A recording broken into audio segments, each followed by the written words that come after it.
Hi everyone, for today's featured liner we're going to be checking out the German Kronprinzessin Cecilie, which basically translates to the Crown Princess Cecilia.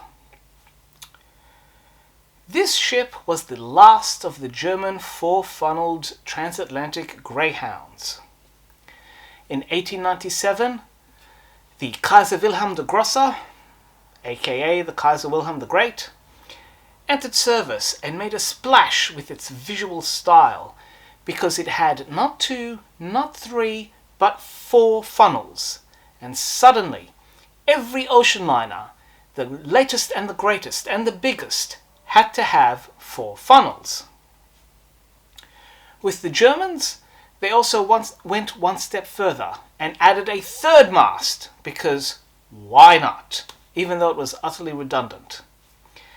And this ship, Kronprinzessin Cecilie, is the ultimate example, the ultimate evolution of the German four-funneled vessels. Four funnels in two pairs with three masts and a surprisingly low superstructure. This ship entered service in 1907, which was the same year as the Lusitania and the Mauretania. And you can see there's major difference in the way they looked. Lusitania and Mauretania were thoroughbreds and seemed to be moving even when at anchor, whereas the Cecilie couldn't quite match that external aesthetic. Internally, though, this ship still followed the trend that was started with Kaiser Wilhelm the Grosser and even the liners before that, and having these grand interiors that were done in this empire style with this over-the-top, ornate decoration. And you can see a couple of restorations that I've tried to do, and then I've tried to add some humans into these reconstructions to give a sense of scale and personality. The vital statistics for the Kronprinzessin Cecilie are as follows. The ship weighed 19,400 gross tons, was 706 feet long, which roughly translates to 215 meters, had a beam of 72 feet, which is roughly 22 meters, and powered by 4 quadruple expansion steam engines on 2 propellers. This ship could chug along at a speed of between 23 and 24 knots. And all up, the ship could carry over 1,700 people. In the 7 years before the outbreak of the First World War, the Kronprinzessin Cecilie proved to be a popular ship, with the first-class suite ticket costing as much as the equivalent of $2,500. Unfortunately, with the outbreak of the First World War, the fortunes of this popular ship changed. And as it was approaching European waters, it received a signal indicating that the ship needs to go back to what was then the neutral United States and wait until things could develop or until further instructions could be delivered. The ship ended up anchoring in Bar Harbor, Maine, and oddly, the tops of the funnels were painted black, so that from a distance the ship could somehow be passed off as the Olympic. I don't think that would have been very effective. The outlines of the Olympic versus the Cecilie are very, very different, but they gave it a shot. The brief time that the ship was anchored in Bar Harbor created controversy as diplomatic relations were carried out and correspondence was sent out to determine what would be the fate of this ship as war broke out in Europe.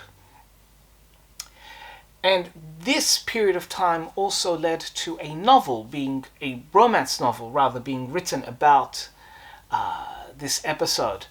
The name of the novel I have forgotten. I can visualize the front cover because I have read it, but it has been over 30 years. And that novel was my first introduction to this ship. And the story of this ship has also been requested, so I hope I am doing it justice. Even if it is just a brief introduction to what is a fascinating ship and a fascinating class. Ultimately, the ship was ordered to go to Boston and remain docked. And there were many liners that had been left in United States ports and were basically left in no man's land as the First World War would ultimately progress. With the United States entry into the war, the Kronprinzessin Cecilie was taken by the American authorities and converted into a troop ship and was renamed Mount Vernon after the property of George Washington. As a transport ship, it was put into service so that it could send troops over to Europe to continue the fight. On the 5th of September 1918, the Mount Vernon was struck by a torpedo that hit the ship amidships, and over 30 sailors lost their lives.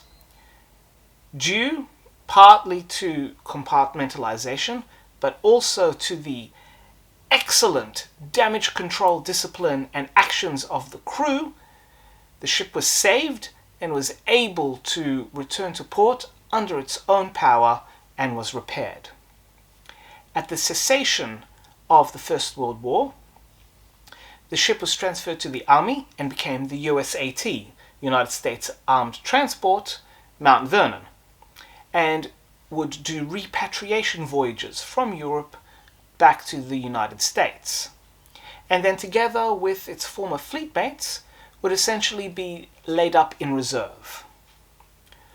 When the Second World War came around, some thought had been given to reactivating these ships. They would have made useful troop ships in theory, but the reality was that after over 20 years of being laid up, being older vessels with technology that was essentially redundant, and having been laid up with little to no maintenance over such a long time, it was decided that it was not worth the cost to recondition them and put them back into service, and rather their value would be more useful to the war effort as scrap.